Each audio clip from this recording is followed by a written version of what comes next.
하나님 아버지, 말씀의 가르침을 받아 교제하고 떡을 떼며 기도하는 성령의 공동체를 만들기 원합니다. 말씀하여 주시옵소서. 예수님의 이름으로 기도드립니다. 아멘. 제가 고등학교 2학년 가을에 처음 예수를 믿고 작은 시골 교회를 다녔습니다.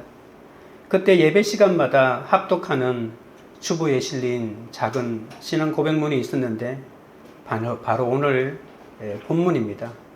그때는 아무 뜻도 모르고 고백했지만 지금은 읽을수록 귀한 고백이라는 생각이 듭니다. 우리는 건강한 교회 공동체를 만나면 인생의 방황이 끝납니다. 성령의 설교를 통해서 3,000명이 회개하고 세례받고 죄사함을 받는 이 성령의 선물을 받습니다. 이렇게 마음을 찢고 성령의 회개를 하는 사람들이 모이니까 성령의 공동체가 만들어집니다. 이 성령 공동체가 바로 초대교회의 원형이었습니다. 하나님이 천지를 만드시고 보시기에 좋았더라 하신 것처럼 이 성령의 공동체가 만들어지니 얼마나 보시기에 좋았더라가 되었겠습니까? 말씀의 공동체에 접붙임을 한 이후에도 어떻게 공동체에서 양육받으며 초대교회로 자라갔는지 그 과정을 한번 살펴보도록 하겠습니다. 첫째로, 성령의 공동체는 오로지 경건 생활에 힘쓰는 공동체입니다. 42절입니다. 그들이 사도의 가르침을 받아 서로 교제하고 떡을 떼며 오로지 기도하기를 힘쓰니라. 성령이 일어날 때 나타나는 뚜렷한 현상은 폭발적인 전도입니다. 하루 만에 120명에서 3,000명으로 늘어났습니다. 이 회개한 3,000명은 이 성령의 공동체를 이루고 그리고 사도의 가르침을 받고 서로 교제하며 떡을 떼고 기도하는 이 네 가지 일에 힘썼다고 합니다. 첫째는 사도의 가르침을 받았습니다. 이 힘쓰다라고 하는 이 말은 스스로 무엇에 헌신하다는 뜻입니다. 계속되는 집요한 동작을 나타내는 미완료 시제로 사용되었습니다. 원문에는 힘쓰다가 제일 앞에 나오죠. 우리 지금 우리말 본문에 읽으면 그냥 기도하기에 힘썼다라고만 생각되어지는데 이 힘썼다라고 하는 말이 이 문장의 제일 앞에 나오니까 단지 기도에만 힘쓴 것이 아니라 가르침과 교제와 성찬과 기도에 모두 전념했다는 것을 알 수가 있습니다. 신앙생활은 말씀을 배우는 생활입니다. 성령 체험한 교회나 그리스도인들의 문제는 말씀을 배우지 않고 말씀 없이 영적 체험만 추구하는 데 있습니다. 흥분은 있으나 뿌리가 없고 감정은 있으나 말씀이 없는 것이죠. 말씀이란 신앙생활의 뼈대요, 씨앗이요, 뿌리입니다. 그래서 말씀이 없이는 열매 없이 잎만 무성한 나무와 같습니다. 아까 제가 고등학교 2학년 때 예수를 처음 믿었지만 그때 중고등부 학생들, 주일학교 학생들까지 방언을 못하는 사람이 없었습니다. 그래서 목사님은 늘 그것이 자랑거리였습니다. 다른 교회, 이웃교회에 부흥회 하러 다니면 우리들을 와서 제일 앞에 앉으라고 하고 그러면서 늘 이렇게 세워서 방언하는 우리 교회 학생들이라고. 그 중고등부 학생들, 주일학교 학생들이 막 방언하니까 목사님이 얼마나 좋았겠습니까? 그런데 그 많은 학생들 중에 신앙생활을 오랫동안 유지하는 사람이 별로 없었습니다. 방언은 열심히 했지만 말씀의 양육이 뒤따라가지 못했으니까 열매를 많이 맺지 못했던 것이죠. 나의 죄를 위해서 죽어주신 주님을 구속사로 꿰는 것이 바로 성령의 선물입니다. 구속사가 깨달아지면 마치 말발굽이 가슴을 치는 것처럼 마음에 찔려서 고통스러워하며 회개한다고 지난주에 살펴보았잖아요. 회개는 단순히 입으로 죄송한 마음으로 한두 마디 표현하는 것이 아닙니다. 회개가 아프고 고통스럽기 때문에 그래서 살았고 운동력이 있는 말씀대로 살아야 하는 것이죠. 구속사의 말씀이 들릴 때 이렇게 참된 회개를 할 수가 있습니다. 초대교회 성도들은 사도들의 말씀을 듣고 찔림을 받고 회개했기 때문에 이 사도들에게 가르침을 받고 싶어 했거든요. 나도 사도들과 똑같이 성령을 받았으니 그들에게 배울 필요가 없다고 말하지 않았습니다. 누구에게 어디서 말씀을 배우느냐가 중요합니다. 그들은 태어나서 지금까지 율법을 철저하게 공부하고 가르침을 받았지만 그들이 한 일이 뭡니까? 진짜 메시아가 나타났을 때 십자가에 못 박은 일밖에 없지 않습니까? 성경도 지식으로만 아니까 말씀이 제대로 들리지 않는 거예요. 말씀이 제대로 안 들리면 회개가 안 되기 때문에 메시아도 못 알아보고 십자가에 못 박은 것입니다. 그러나 이제 내가 예수를 십자가에 못 박았다는 것을 깨닫고 마음에 찔리는 고통을 겪는 것만큼 이제는 후회 없는 인생을 살고 싶어서 사도들의 가르침을 받고자 했던 것입니다. 내가 또 말씀을 잘못 배워서 다시 메시아를 십자가에 못 박으면 어떻게 합니까? 나도 나를 못 믿는 겁니다. 나도 못 믿고 나를 가르쳐주는 스승인 대제사장들과 율법에 난다 긴다 하는 스승들을 못 믿는 거예요. 그들이 다 진짜 예수가 나타났는데 이단 사입이라고 해서 십자가에 죽였으니까 내가 실제로 말씀을 온전히 공부하는 길밖에는 방법이 없다는 것을 그들은 깨달았던 것이죠. 이제는 자기 생각이 아닌 이 사도가 전해주는 말씀을 중심으로 살아야겠다고 그렇게 결심한 것입니다. 성령의 설교로 가르치는 것과 율법은 달달 외우는 것은 이 출발부터 다릅니다. 우리가 지금 예배드리고 큐티하는 것도 신앙생활에 별 도움이 안 된다고 소홀히 하고 있지는 않습니까? 특히 자녀들에게 말씀과 큐티를 가르칠 때 당장 변하는 것이 없어요. 큐티를 하는데 늘 싸우고 큐티를 하는데 소리 지르고 아무 도움이 안 되는 것 같은 느낌이 올 수가 있습니다. 하지만 이 말씀을 듣는 구조 속에 있는 것이 너무나 중요합니다. 나중에 몸이 기억하고 주님께 귀하게 쓰임 받을 수가 있기 때문입니다. 믿음의 성장은 더딜지 몰라도 결코 주님과 교회를 떠나지 않는 자녀를 만들 수 있기 때문입니다. 가르침을 잘 받으면 성도들을 가르칠 사명까지 받습니다. 목회의 주체는 담임 목사라고 생각하기 쉽습니다. 그런데 이 목회의 주체가 평신도라는 사실을 잊지 마셔야 합니다. 주님이 땅끝까지 이르러 내 증인이 되라고 명령하지 않았습니까? 이것이 만약에 목회자에게만 주어졌다면 언제 그 사명을 감당해서 언제 세계를 열방을 복음화 시키겠습니까? 그래서 지상교회의 존재 이유 자체가 세상을 구원하시려는 하나님의 뜻을 이루는 거잖아요. 그래서 성직자나 평신도 가릴 것 없이 교회에 소속된 모든 성도가 이 사도의 계승자라는 겁니다. 교회의 주체는 평신도입니다. 이것이 교회론의 본질입니다. 평신도에게 주어진 무엇과도 바꿀 수 없는 영광스러운 신분과 소명을 우리가 알아야 합니다. 목회자는 성도들을 온전하게 하고 그들이 교회와 세상에서 하나님의 소명받은 자로서 살 수 있도록 준비시키는 종의 역할을 하는 것입니다. 하나님 나라의 사역은 목회자 혼자서는 아무것도 할 수 없습니다. 교회 공동체에 들어왔다면 가르치든지 배우든지 둘 중 하나는 해야 합니다. 초대교회가 순수성을 유지한 비결은 바로 가르침의 내용이 하나였다는 겁니다. 오늘 본문에 보시면 42절을 앞부분을 보십시오. 사도의 가르침이라고 하고 있잖아요. 이 사도는 원어에 보면 복수 형태로 되어 있고 가르침은 단수로 되어 있는 것입니다. 가르치는 사람은 12명 사도가 다 가르쳤지만 그 가르침의 내용은 오직 하나로 동일했다는 뜻입니다. 그럼 그들은 무엇을 배웠을까요? 구약 성경을 토대로 예수 그리스도의 사건과 성령의 역사를 공부했을 것입니다. 유대인들은 같은 구약으로 말씀이신 주님을 정죄하고 잡아 죽이는 데 사용했지 않습니까? 회개하지 않는 사람은 성경 공부를 해도 죄와 의와 심판의 기준으로만 사용합니다. 성경으로 내가 회개해야 하는데 내가 먼저 회개하는 것이 중요한데 자신은 회개할 필요가 없고, 왜냐하면 자신은 늘 옳다고 여기기 때문에 다른 사람들의 잘못만 눈에 들어오는 겁니다. 왜 저 사람은 저렇게 하고 이 사람은 이렇게 하고 저 사람은 저렇게 하는지 그냥 안 보려고 해도 눈에 다 들어오는 거예요. 아, 내가 참 총명하구나. 아닙니다. 총명한 게 아니라 지옥불에서 올라오는 교만이 내 속에 가득 찼기 때문에 다른 사람을 그렇게 보는 것이죠. 사도들은 오직 예수 그리스도의 가르침과 삶과 죽음과 부활과 높아지심을 가르친 것입니다. 또한 회개를 왜 계속해야 하는지를 가르쳤습니다. 그리스도를 통한 구원과 성령을 주시겠다고 하는 이 하나님의 약속이 얼마나 중요한지를 끊임없이 가르쳤습니다. 모든 사도들이 똑같이 가르쳤습니다. 그러니까 나는 베드로에게 배우겠다, 나는 요한에게 배우겠다 이렇게 말할 필요가 없는 거죠. 모두가 성령 충만해서 성경을 똑같이 가르치니까 누구한테 배우겠다는 것이 필요 없는 것입니다.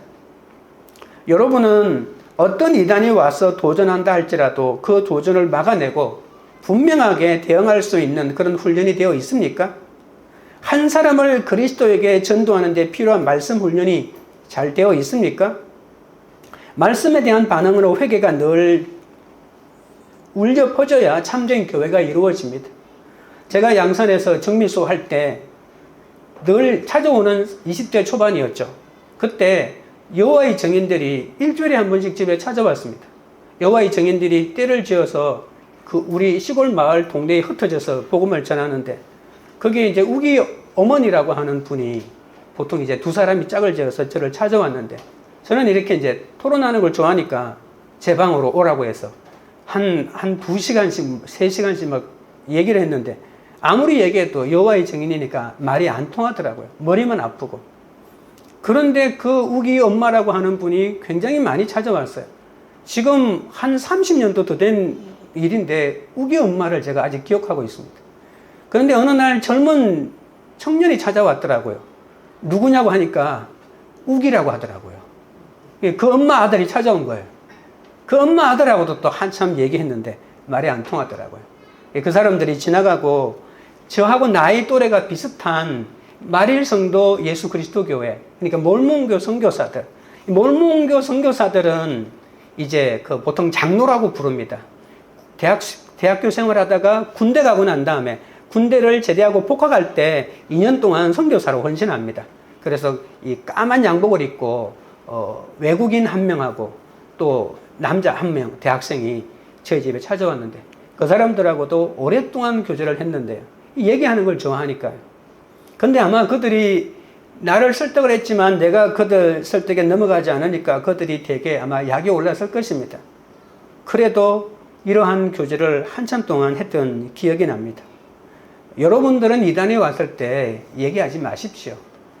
보통 얘기 안 좋은 이 결론을 많이 내리는데 아무튼 제가 그런 설교를 준비하면서 생각이 나더라고요. 하나님과 구원의 문제는 인간의 본질적인 문제이기 때문에 그것을 올바로 배우고 가르치면 우리 인생을 살아가다 보면 엄청난 다른 문제들이 많이 생기잖아요. 그런 문제는 저절로 해결되는 겁니다. 하나님에 대해서 알고 내 구원에 대해서 알면 다른 문제는 다 지엽적인 문제라는 겁니다. 진리를 가르치고 배우는 것이 사람의 본분이기 때문에 그렇습니다. 우리는 죽을 때까지 시간과 공간과 사람과 이 사건의 역사 속에서 이 생사화복을 계속 배워갑니다. 오고 가는 인생에서 말씀대로 깨닫고 적용하며 그 결과를 기뻐하면서 세상의 시각에서 조금씩 유턴해 나가는 것이죠. 그래서 진정한 배움이란 인생의 어떤 사건이 와도 예수님의 시각으로 보고 듣고 깨닫는 것이죠. 우리가 성숙할수록 어디를 가거나 누구를 만나거나 이러한 배움을 배울 수가 있는 것입니다. 우리는 하늘에서만 놀아야 잘 배우는 것이 아닙니다. 교회에서 올바른 말씀을 배우고 듣는 것이 중심이 되면 다른 프로그램은 없어도 됩니다. 교회에서 주된 가르침이 십자가이면 굉장히 힘든 교회겠죠. 십자가만 강조하는 교회 다니기 쉽지 않을 겁니다. 하지만 생명의 문은 좁은 길이고 사망의 문은 넓은 길이기 때문에 힘들더라도 이 십자가의 가르침이 계속 이어져야 결국에는 사건마다 승리하게 되는 거거든요. 경건생활의 두 번째 요소는 바로 성도의 교제입니다. 성도의 교제는 성경에서 강조하는 교회의 중요한 요소 가운데 하나죠. 말씀은 하나님과의 관계를 세워주죠. 그리고 이 교제는 인간과 인간 사이의 교제를 세워줍니다. 성도의 교제는 정신적인 교제뿐만이 아니라 이 물질적인 교제도 포함합니다. 교제의 원어가 우리가 너무나 잘 알고 있는 헬러, 코이노니아라고 하는 말이거든요. 근데 이 코이노니아라고 하는 뜻에는 이 사귀다라고 하는 뜻도 있지만 헌금이라고 하는 뜻도 들어가 있는 거죠. 물질이라고 하는 뜻도 들어가 있다는 겁니다. 그래서 내가 누구를 사귀는데 그냥 말로만 사귀거나 아니면 정신적으로만 사귀는 것은 있을 수 없습니다. 그를 위해서 내 물질을 들여가지고 대접하는 것도 포함되어 있다는 그런 뜻이죠. 정신적이고 육적인 교제를 다 포함하는 겁니다. 그래서 성도들 사이에 교제가 있어야 한다는 것은 이 두 가지를 다 포함하는 거죠. 우리가 오순절에 성령 강림으로 교회를 구성한 성도들은 같은 신앙 안에서 서로 영적인 교제를 나누고 이 물질도 서로 도와주었다는 그런 뜻입니다. 교회에 와서 구원받고 거듭나고 성령 받는 일은 참으로 중요합니다. 그러나 꼭 해야 할 일은 성도의 교제에 들어가야 합니다. 성도가 이 교제권 속으로 들어오지 않으면 외롭고 고독해집니다. 상처 주지 않는 교제, 서로 섬기는 교제, 이런 교제를 체험해야 합니다. 목장은 이런 교제의 장이 활발하게 펼쳐지는 곳입니다. 사도들의 가르침을 활발하게 나누고 실천할 수 있는 곳이죠. 사람은 자기 이야기를 하고 싶은 본능이 있습니다. 누군가에게 얘기하지 못하면 내가 죽을 것 같습니다. 내 상처도 내 수치도 들어줄 수 있는 사람 앞에 얘기해야만이 내가 숨이 쉬어지기 때문에 그렇습니다. 이런 사람들이 많습니다. 아무 얘기 안 한다고 저 사람이 사건에 없는 것이 아닙니다. 내가 그 사람의 얘기를 비밀을 지켜주고 들어줄 분량이 안 되니까 얘기를 안 하는 것이죠. 그런데 이 십자가 가르침이 확실해지지 않고 조금만 방심하면 이 목장을 해도 세상 교제에 빠져가지고 이야기가 삼천포로 빠지고 엉뚱한 데로 빠져버립니다. 그래서 그냥 듣기 좋은 세상의 얘기, 주식 얘기 잔뜩 하고 난 다음에 그게 좋은 교제를 했다고 말할 수 있을까요? 제가 이전에 교회에 교구를 맡고 있을 때 이제 지역 예배를 마치고 이제 군사님 한 4-5분이 이제 식사를 대접한다고 제가 따라간 적이 있습니다. 그래서 식사를 하고 난 다음에 차를 마시면서 이제 얘기를 하는데 한 1시간을 집 얘기를 하더라고요. 그분들 다 집이 한 2채 이상인 거예요. 집 파는 얘기를 하더라고요. 저는 집 한 채도 없는데 1시간 동안 제가 끼어들 말이 없더라고요. 1시간 동안 집을 살고 팔고 하는 이런 이야기를 듣고 왔는데 참 힘들더라고요. 말씀을 나누고 교제하는 것은 말씀을 내 삶에 적용하는 것을 나누는 것이거든요. 그래서 말씀이 중심이 되고 내 삶이 말씀에 의해서 어떻게 이루어졌는지를 나누는 것이 필요한 것입니다. 말씀의 가치관에 따라 각자가 말씀을 인도하심을 받고 또 각자의 삶에 적용하는 이 나누는 훈련이 서로의 균형을 잡아주는 이 성령의 교제가 가능한 거죠. 교회의 힘은 이 말씀뿐만이 아니라 이 성도의 아름다운 교제가 있는데 이 두 개가 균형을 잘 잡아가야 합니다. 경건 생활의 3번째는 떡을 떼는 겁니다. 음식을 함께 먹는 일은 아름다운 일이죠. 우리도 가장 가까운 관계를 식구라고 부릅니다. 한 입으로 함께 먹는 사람이란 뜻이죠.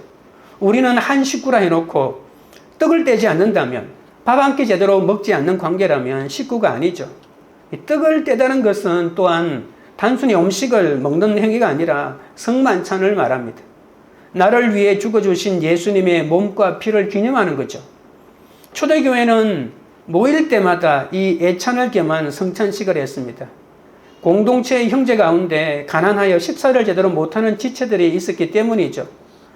그런데 이 떡을 떼는 것은 배불리 먹기 위한 것이 아닙니다. 먹을 것이 없어 구걸하는 것도 아닙니다.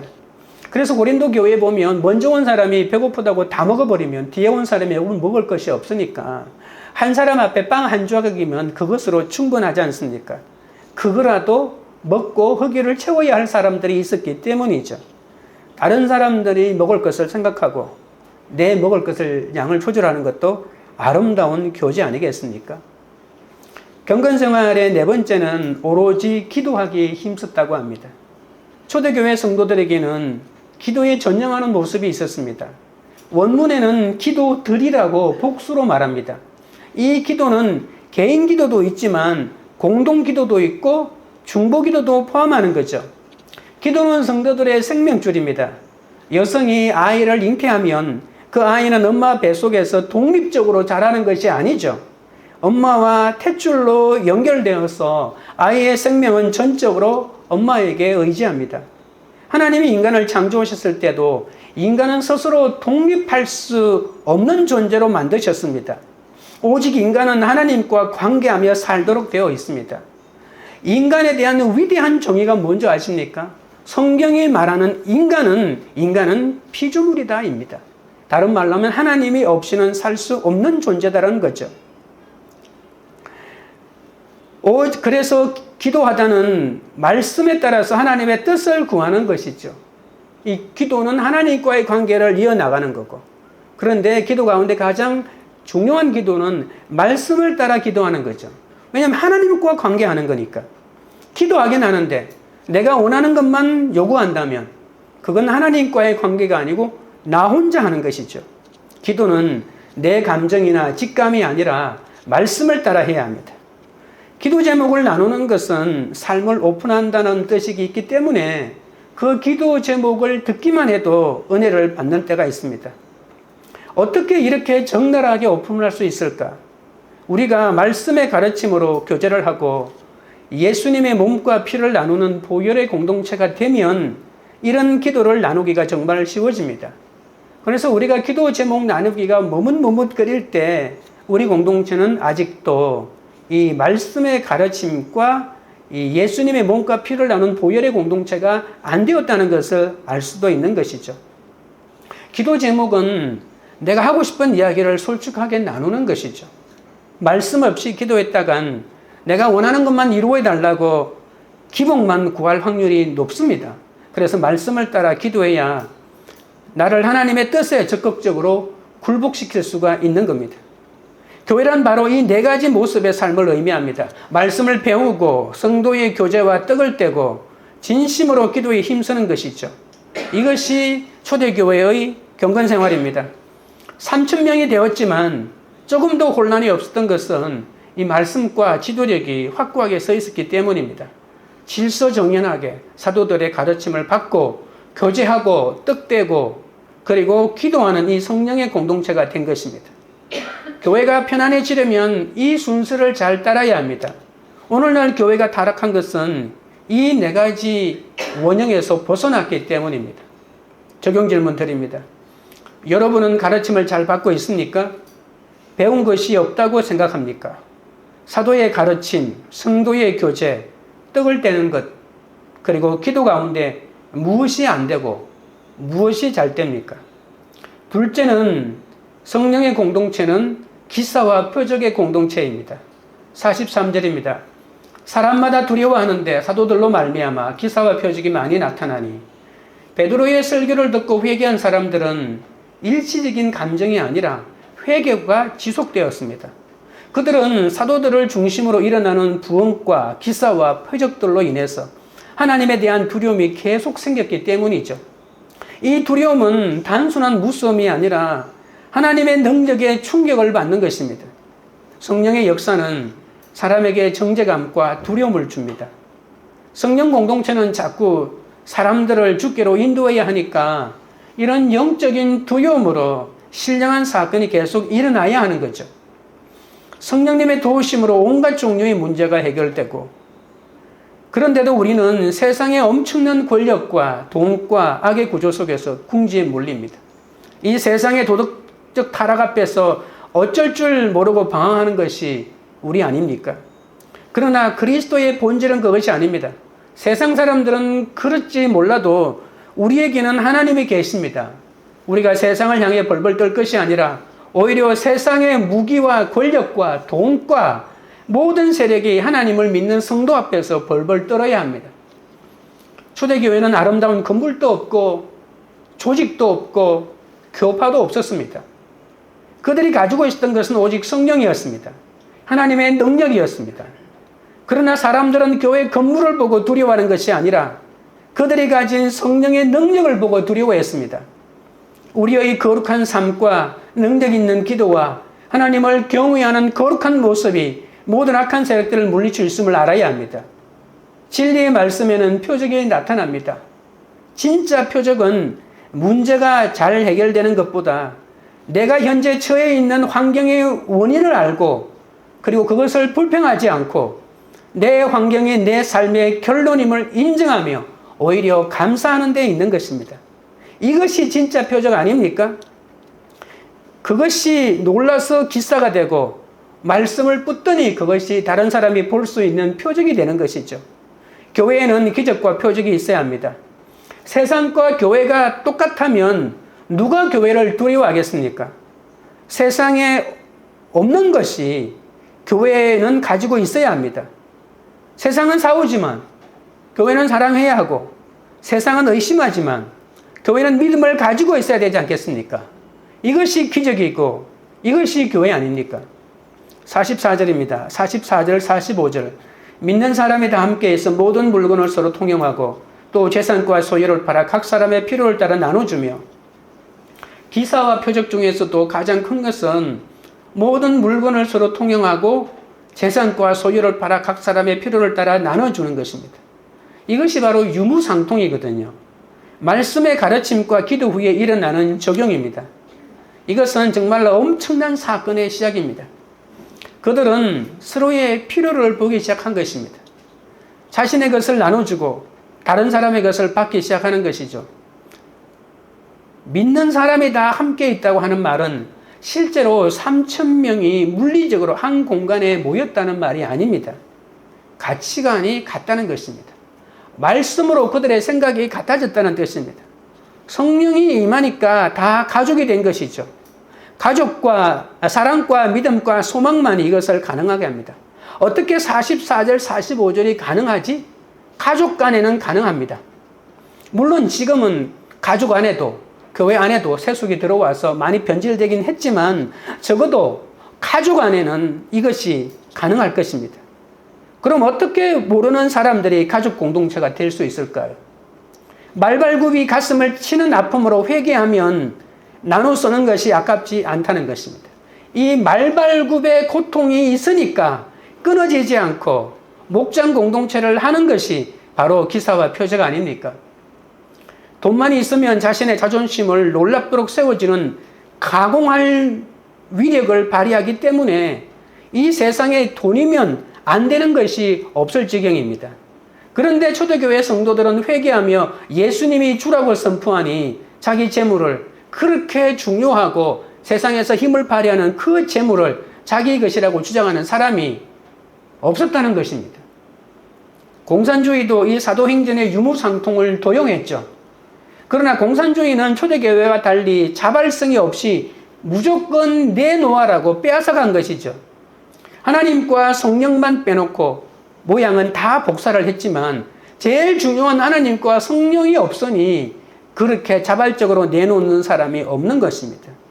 가난한 자를 향한 자발적인 사랑과 공동체를 인도하시는 하나님의 뜻으로 한 것이 아니기 때문입니다. 이 성령의 사회는 세월이 갈수록 서로를 인격적으로 존경하고 섬기는 사회 아닙니까? 그러면서도 강요가 아니라 자발적으로 하는 것입니다. 교회에서는 어떤 헌금과 구제도 강요할 수 없습니다. 세상은 강제적으로 정의를 실현하죠. 부자의 것을 빼앗아 가난한 자에게 줍니다. 그래 놓고 이것이 정의라고 말합니다. 진실한 정의는 성령에 의해서 자발적으로 자신의 것을 내어주는 것입니다. 이 세상에 물질과 돈만큼 힘있고 존경받는 것이 어디 있습니까? 사람은 끊임없이 소유의 노예입니다.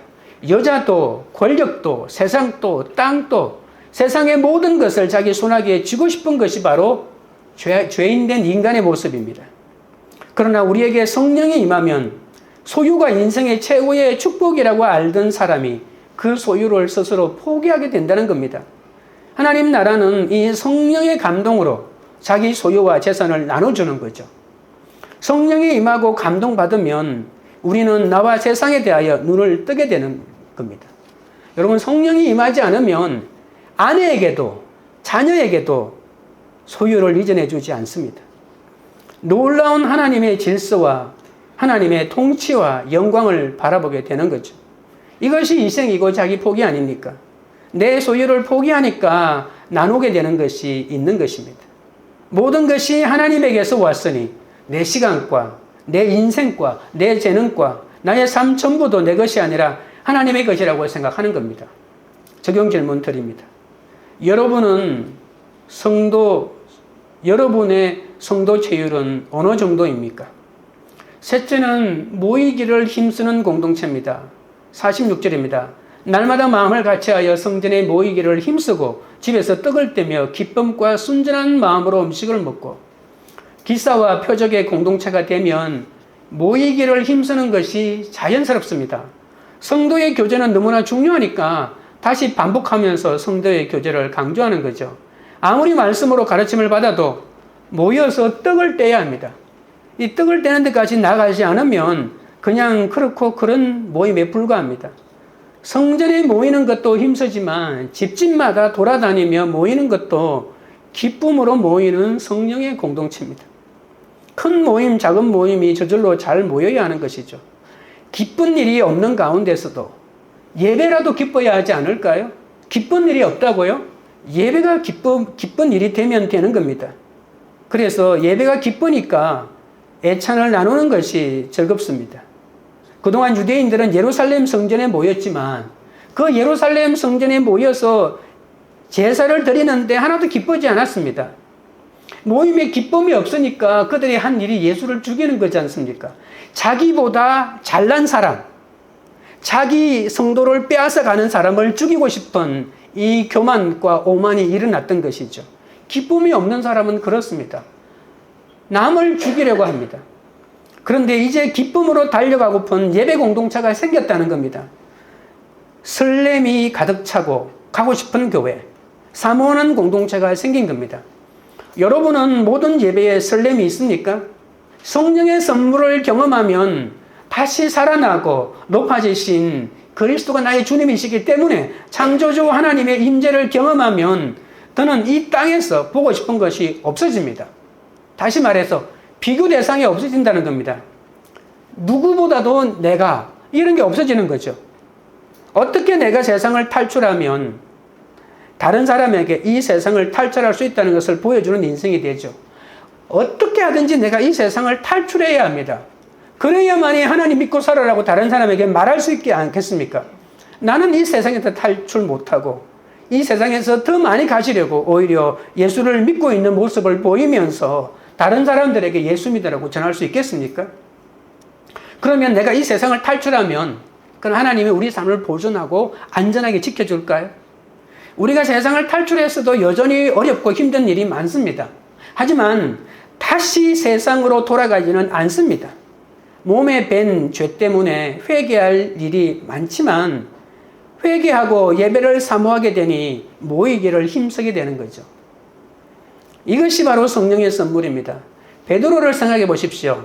성령의 선물을 받기 전에는 날마다 실수하고 또 물고기 잡으러 가고 3번 부인했지만 사도행전에서 성령의 선물을 받으니까 다시는 뒤를 돌아보지 않았습니다. 여러분, 베드로가 다시는 뒤를 돌아보지 않았지만 실수 안 했습니까? 갈라디아서를 읽어보십시오. 이방인하고 같이 식사하다가 예루살렘 교회에서 보낸 사람들이 오니까 그 사람들 앞에 책 잡힐까봐 숨었잖아요. 먹다가 바로 톡 했잖아요. 이방인하고 식사하는 게 자기 양심이 끄리낌이 없지만 예루살렘에서 보낸 사람들이 오면 베드로가 이방인하고 식사하더라라고 하는 이 말꼬투리가 잡힐까봐 도망쳤지 않습니까? 이것을 바울이 그 앞에서 책망했습니다. 이런 실수를 하지만 세상으로 돌아가지는 않습니다. 실수를 다시 회개하고 주님 앞에 더 가까이 가게 되는 것이죠. 그래서 한번 제대로 탈출하는 것이 중요하다는 것입니다. 우리는 걸음이 온전하지 못하고 부족해서 다시 넘어지고 실수할 수도 있습니다. 하지만 오뚜기처럼 넘어져도 다시 일어나면 됩니다. 부족해도 돌아가지 않는 비결은 바로 한결같은 예배의 설렘과 사모함이 넘치는 겁니다. 죄를 지어서 교회 공동체의 한 사람 한 사람을 보기가 민망할 때가 있잖아요. 저놈이 저렇게 하고도 여기 왔네? 예배는 사람 보라고 오는 게 아닙니다. 하나님 만나러 오는 것이지. 하나님과 나와 1대1 관계로 오는 거잖아요. 그래서 사람들의 수군거림을 아랑곳하지 않고 교회에 오는 것입니다. 도망치지 않습니다. 뒤로 물러가지 않습니다. 결심해놓고 왜 도망칩니까? 예루살렘 떠나지 않겠다고 해놓고 왜 떠납니까? 백날을 그렇게 하면 열매 하나 못 맺는 인생이 되고 맙니다. 말씀이 들려야 합니다. 찬양하고 기도하고 목장 나눔을 하는 것이 설레기 때문에 그곳에 참여하는 거죠. 다른 말로 하면 예배가 설렌다고 하는 것은 참된 회개가 된다는 것입니다. 참된 회개가 되니까 비록 몸이 기억하고 있는 죄가 많지 않습니까? 내 마음은 끊어내도, 내 영은 끊어내도 몸이 기억하는 엄난이 있습니다. 몸이 기억하는 그 부정한 짓이 있습니다. 하지만 예배의 설렘이 있기 때문에 회개하고 다시 돌이키는 겁니다. 그러나 입으로 맨날 회개해도 예배가 설렘이 없으면 아직 회개가 안 된 것입니다. 죄를 모르기 때문에 참된 회개를 안 하고 예배에는 설렘이 없는 것이죠. 예배가 설렘이 되면 말씀으로 유지되니까 동창회나 세상 모임보다 예배를 훨씬 더 사모하게 되는 것이죠. 참된 회개가 없으면 설렘도 없고 경쟁만 있습니다. 내가 계속 설레면서 올 수 있는 공동체가 이 땅에 있다는 것을 경험하는 것이 성령의 선물이고 성령의 공동체 아닙니까? 아이들에게 말씀과 예배가 몸에 기억될 수 있도록 하는 것이 너무 중요합니다. 그러나 망하기 전에는 세상 모임을 우리가 절대로 못 끊습니다. 내가 음란을 못 끊고 도박을 끊을 것 같아도 환경이 허락되지 않았기 때문에 내가 음란을 끊은 것처럼 보여도 환경이 허락되면 언제든지 음란으로 달려갈 수 있는 것이 인간의 모습입니다. 그래서 초대교회 핍박처럼 예수 믿고 믿음에 결단하고 난 다음에 핍박이 오는 것이 은혜입니다. 왜냐하면 다시 이런 데 돌아가지 못하도록 하나님이 만들어 주었기 때문에. 세상의 모든 남자가 음란을 극복한 사람이 누가 있습니까? 그 사람이 어떤 말을 하고 어떤 표정을 하고 어떤 설교를 한다 할지라도 우리 인간의 내면 속에는 이 음란이 파도치고 있는 것이죠. 이 원시 바다의 이 혼돈처럼 이 인간의 내면 속에 파도치고 있는 것입니다. 핍박과 고난만이 이러한 음란의 유혹에서 이겨낼 수가 있는 것입니다. 핍박이 있었기 때문에 세상으로 음란으로 달려가지 않고 성령의 공동체를 사모하며 주님께 올 수 있는 것이죠. 적용 질문 드립니다. 여러분은 설렘으로 예배를 오십니까? 습관적으로 오십니까? 넷째는 성령의 공동체는 날마다 구원을 더해가는 공동체입니다. 47절입니다. 하나님을 찬미하며 또 온 백성에게 칭송을 받으니 주께서 구원받는 사람을 날마다 더하게 하시니라. 기사와 표적뿐 아니라 성도들의 달라진 모습이 사람들을 놀라게 합니다. 모이기를 힘쓰면서 하나님을 찬미한다는 것은 기쁜 일도 슬픈 일도 구전 일도 화나는 일에도 한결같이 하나님께 영광을 돌린다는 말 아닙니까? 내가 이렇게 힘든 적용을 하면서 하나님을 찬미하니까 온 백성에게 칭송받는 일이 일어나는 거죠. 내가 남들처럼 똑같이 행동하면 누가 나를 칭송하겠습니까? 공동체에 접붙임을 받는 것과 혼자 신앙생활을 하는 것은 하늘과 땅 차이입니다. 말씀의 가르침만 받고 교제와 성찬과 기도가 없으면 표적도 안 나타나고 기사도 안 나타납니다. 그런데도 가르침만 받는 사람들이 많다는 겁니다. 아무리 좋은 설교를 듣고 매일 듣고 하루 종일 틀어놔 보십시오. 혼자 가르침을 받으면 내 믿음이 성장하는 것이 아니라 금방 신앙이 퇴보합니다. 나는 말씀을 늘 가까이 한다고 하는 그 착각만 내가 가지고 있을 뿐입니다.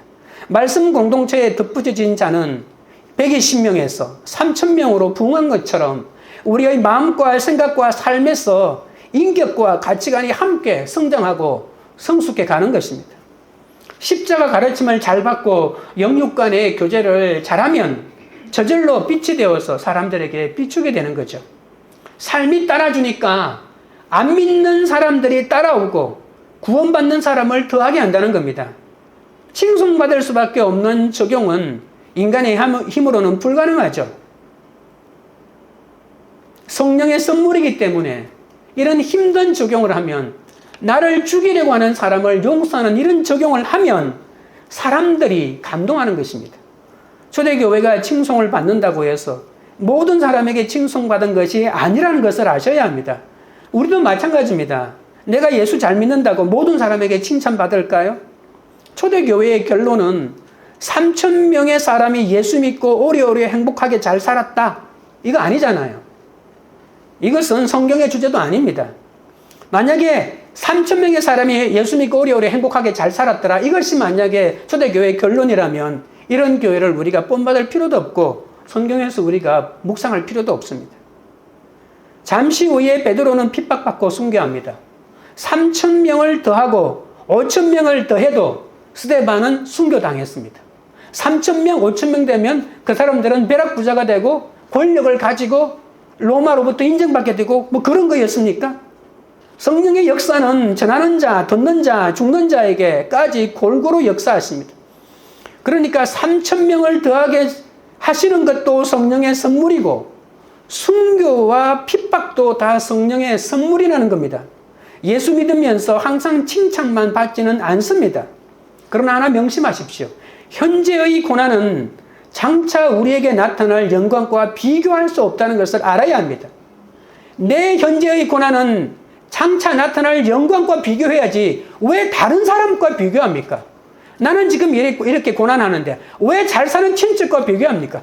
비교의 대상이 그게 아니라니까요. 우리는 나의 현재의 고난은 예수 믿기 때문에, 말씀 믿기 때문에, 십자가 일로 가기 때문에 당하는 고난의 비교 대상은 내가 나중에 하나님 나라에서 받을 그 영광이 나의 비교 대상이라는 겁니다. 적어도 이 세상의 그 나부랭이들이 내 비교의 대상인 줄 아십니까? 그것하고 비교하기는 우리의 고난이 너무나도 귀하고 고귀하다는 사실입니다. 초대교회의 핍박을 견딘 대가로 313년 후에 로마가 기독교 국가가 되지 않았습니까? 이것이 바로 역사입니다. 사람은 같은 사람인데 한 사람에게는 칭찬을 받고 다른 사람에게는 시기와 질투와 미움을 받는 것이 인간입니다. 두 사람에게 다 칭찬받으려고 생각하지 마십시오. 교회 공동체에서 혹이라도 나를 안 좋게 보는 사람이 있다면 나를 좋게 보는 사람도 있다고요. 이것이 똑같이 좋게 보는 사람이 있고 나쁘게 보는 사람도 있고 어쩔 수 없는 것입니다. 그러나 하나님이 마지막에 합력하여 선을 만들어주기 때문에 그 하나하나의 사람의 감정에 휘둘리면 여러분 교회만 그렇습니까? 집에도요. 내 좋아하는 사람이 있고 안 좋아하는 사람이 있습니다. 같은 식구라도 그렇고요. 같은 형제끼리, 같은 자식끼리라도 나에 대한 생각이 다 다를 수가 있다는 것입니다. 그 한마디 한마디에 내가 울고 웃을 겁니까? 그럴 수는 없다는 겁니다. 우리는 칭찬과 핍박을 골고루 받아야 합니다. 하나만 받는 것은 칭찬 아닙니다. 그것은 성품입니다. 내 성품이라고. 내 성품으로 사는 사람은 모든 사람에게 다 칭찬받아야 돼. 안 그러면 견딜 수가 없어. 그래서 나를 비난하는 사람을 찾아가서 선물 공세를 하기도 하고 왜 그러냐고 따져서 묻기도 하고 그래서 그 사람이 나를 싫어하는 이유를 없애려고 합니다. 이건 성품이에요. 신앙은 뭐냐면 내 싫어하는 사람은 싫은 사람대로 있고 좋아하는 사람은 좋은 사람대로 있는 것이 바로 하나님의 역사입니다. 속지 말아야 합니다. 여러분 성품에 속지 마십시오. 모든 사람에게 칭찬받아야 한다는 그 성품에 속으면 아무것도 할 수가 없습니다. 예배는 생명입니다. 안 믿는 사람들은 생명 걸고 믿는 사람을 너무 싫어합니다. 교회는 안 믿는 사람이 편하게 다니는 곳이 되어서는 안 됩니다. 어떤 사람은 내 남편이 주일에 목사님 설교를 들을 때 아무 생각 없이 편안하게 예배 드릴 수 있는 그런 설교를 하는 목사님이면 좋겠다고 합니다. 그래서 그 남편은 어떤 변화나 성령도 없이 30년째 그런 설교를 듣고 있는 사람이 있습니다. 여러분 그런 설교를 듣는 사람 좋아하십니까? 남편의 설교에 집중하고 집중하지 않는가가 좋은 설교, 나쁜 설교가 아니라는 겁니다. 안 믿는 사람이 편하게 들을 수 있는 설교도 한두 번 아닐까요? 날마다 듣기 좋은 축복 설교만 하는데 어떻게 사람이 변하겠습니까? 아무 생각 없이 들을 수 있는 설교 백날 들으면 사람이 변할까요? 그러나 십자가 설교로 가르침을 받아도 적용이 없으면 삶이 변하지 않습니다. 마음의 충동이 일어나야 한다는 것입니다. 성령 받지 않는 사람은 마음에 충격을 주는 설교가 싫고 부담이 됩니다. 가난한 사람은 복이 있다. 애통하는 자는 복이 있다. 이를 위하여 핍박을 받는 자는 복이 있나니. 이 말이 얼마나 듣기 싫었습니까? 한마디 하면 그냥 온 몸이 비틀고 몸서리를 칩니다. 누가 이런 말을 좋아하겠습니까? 하지만 우리는 찾는 이가 없는 좁은 길을 가야 하지 않습니까? 교회는 생명 걸고 모두가 이 길을 걸어가도록 선포해야 합니다. 초대교회는 베드로의 성령 설교 이후에 오직 예수님의 복음만 가르쳐도 날마다 구원받는 사람이 더해졌다는 겁니다. 그들이 듣기 좋은 설교에서 이렇게 3,000명, 5,000명 늘어났나요? 예수님의 십자가를 전하니까 핍박 맞아 돌에 맞았는데 십자가, 그 말은 그 사람들이 듣기 싫은 소리 했다는 겁니다. 그러나 그 사람이 들어야 하는 소리를 얘기했다는 겁니다. 베드로의 설교도 스데반의 설교도 저 사람이 반드시 들어야 할 복음의 비밀을, 너희들이 예수님을 십자가에 못 박았다, 회개하지 않으면 너희들의 미래는 없다, 회개하고 돌아오라고 이렇게 외치지 않았습니까? 이럴 때 하나님이 날마다 구원받는 사람을 더해 주었다는 사실입니다. 이것은 이런 가르침이 옳다는 것을 변명하지 않습니까? 초대교회처럼 건물이 없어도 환난당하고 빚지고 원통한 자들이 모여서 늘 눈물의 예배를 드리는 분들이 많다면 저절로 성등의 공동체가 되어갈 것입니다. 십자가 가르침은 학력이 없어서 못 알아듣는 것이 아닙니다.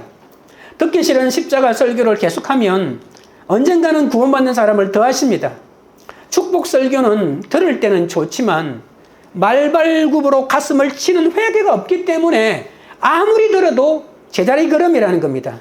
십자가 설교를 듣고 남들은 죽었다가 살아나도 못할 적용을 하면, 가정에 내 아내가 이런 적용을 하는 걸 보면 직장에서 빛이 되어 남을 비추게 되지 않겠습니까? 성령의 공동체는 위력이 있고 설렘이 있지만 좁은 길입니다. 그러나 그 길은, 좁은 길을 가다 보면 은혜를 통해서 구원받는 사람을 날마다 더하게 하는 역사가 일어난다는 것을 아십시오. 각종 예배가 설렘이 되고 물질이 나의 종착지가 아니라 통로가 되는 이러한 기사와 표적이 되어서 삐된 사명을 감당하려면 이렇게 칭송과 핍박을 겸하여 받아야 한다는 사실을 꼭 명심하십시오. 적용 질문 드립니다. 나와 공동체의 성장을 가로막는 근본적인 문제는 무엇이라고 생각하십니까? 말씀을 맺겠습니다. 성령의 공동체는 경건생활에 힘쓰는 공동체로 사도들의 가르침과 교제와 성찬과 기도에 힘쓰는 공동체입니다. 또한 기사와 표적이 따르는 공동체입니다. 주님이 주시는 설레는 마음으로 모이기를 힘쓰는 공동체입니다. 어떤 고난의 사건에서도 하나님을 찬미하며 십자가를 길로 놓고 가는 적용으로 사람들의 빛이 되어 날마다 구원을 더해가는 그런 공동체입니다. 우리 찬양 드리고 기도하도록 하겠습니다.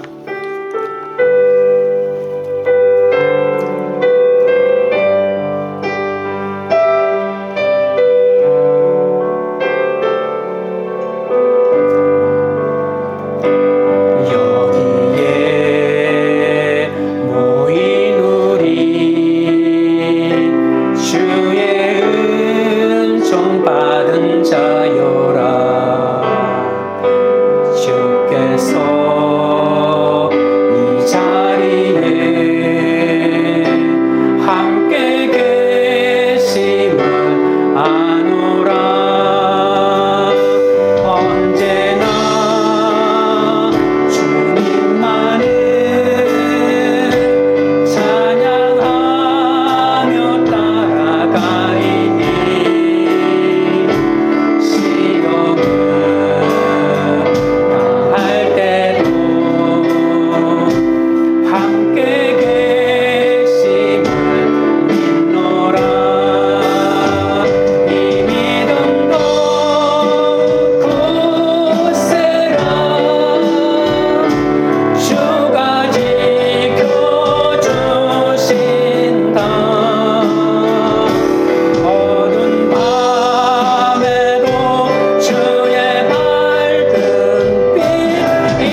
우리가 기도하실 때 십자가의 가르침이 더 선포되도록 기도하시고 그 십자가의 가르침을 잘 받아들이게 해달라고 기도하겠습니다. 애찬 공동체가 되어 목장 때마다 보혈을 기념하는 성찬 공동체가 되고 성도를 채우라는 마음을 허락해달라고 기도하겠습니다. 주일 예배, 수요 예배, 목장 예배, 각종 예배가 설렘이 되도록 해달라고 기도하고 물질이 내 종착지가 아니라 통로가 되는 표적이 되게 해달라고 기도하겠습니다. 십자가를 길로 놓고 가는 적용으로 저절로 보여지는 등불 같은 존재가 되어 빛을 비추어 칭송과 핍박을 잘 받아서 구원을 더해가는 가정과 직장이 되게 해달라고 우리 주여 3번 부른 다음에 기도하며 주께 나가겠습니다.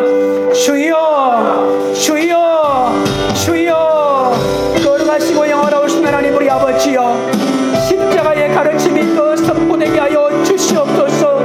십자가의 가르침을 날마다 잘 받아들일 수 있도록 하나님 우리 아버지께서 역사하여 주시옵기 바라옵나이다. 하나님 우리 아버지여 날마다 말씀 사도들의 가르침을 받고 교제와 그리고 성찬과 기도에 힘쓰는 공동체가 되도록 하나님 우리 아버지께서 역사하여 주시옵기 바라옵나이다. 하나님 우리 아버지여 애찬 공동체가 되어 목장 때마다 보혈을 기념하는 성찬 공동체가 될 수 있도록 하나님 우리 아버지께서 역사하여 주시옵기 바라옵나이다. 성도를 채우라는 마음을 허락하여 주시옵소서. 아버지 하나님이시여 남을 불쌍히 여기고 긍휼히 여기는 마음을 허락하여 주시옵기를 아버지 하나님 바라옵나이다. 주일 예배와 수요 예배, 목장 예배, 각종 예배가 날마다 설렘이 되도록 역사하여 주시옵소서. 물질이 내 종착지가 아니라 공로가 되어 표적이 되기엔 삶을 살게 하여 주옵소서. 아버지 하나님이여 말씀이 들려서 십자가를 길로 놓고 가는 적용으로 저들로 보여지는 등불 같은 존재가 되어 빛을 비추게 해 주시옵소서. 칭송과 핍박을 잘 받아서 날마다 구원을 더해가는 가정이 되고 직장이 될 수 있도록 하나님 우리 아버지여 역사하여 주시고 주님 붙들어 주시옵기 바라옵나이다. 하나님 아버지 십자가 가르침을 받기도 가르치기도 너무 힘든 인생길에 주님 없이는 살 수 없는 삶을 주님과 함께 살아오게 하셔서 감사드립니다. 하지만 십자가에 달릴 일이 너무 많아 그때마다 현재의 고난을 장차 나타날 영광과 비교하지 못하고 다시 세상으로 돌아가라고 발부둥 치고 있사오니 주여 용서하여 주시옵소서. 나의 이런 현재 연약함이 하나씩 모여서 주님이 허락하신 성도들과 교제하며 성령의 공동체를 이루게 하셨습니다. 이 공동체에서 보혈을 기념하고 말씀으로 기도할 수 있게 하신 것은 순전히 성령님의 은혜 때문입니다.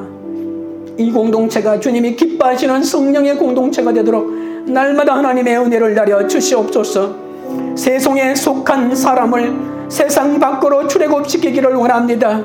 우리가 먼저 세상의 가치관에 사로잡히지 않게 하시고 오히려 세상을 뛰어넘는 회개를 하게 하여 주옵소서. 내 죄를 보는 것이 성령의 선물이고 고통 가운데 성령의 설교가 들리니 이 고난이야말로 진정한 축복임을 잊지 않게 하여 주옵소서. 믿지 않는 가족과 이웃을 구원으로 이끌 수 있는 은혜 내려 주시옵소서. 우리 각자의 사건에서 내가 주님을 십자가에 못 박았음을 회개하고 예수 그리스도 이름으로 세례받고 성령의 선물을 받기 원합니다. 고난을 통해 현재의 이유를 알고 감사하기 원합니다. 우리가 다시서는 사도행전이 되어서 이렇게 기가 막힌 선물을 주시고 기사와 표적이 일어나게 하시니 말발굽으로 가슴을 내리치는 아픔을 어찌할꼬 하면서 살았고 운동력이 있는 말씀으로 날마다 새롭게 회복되게 하여 주시옵소서.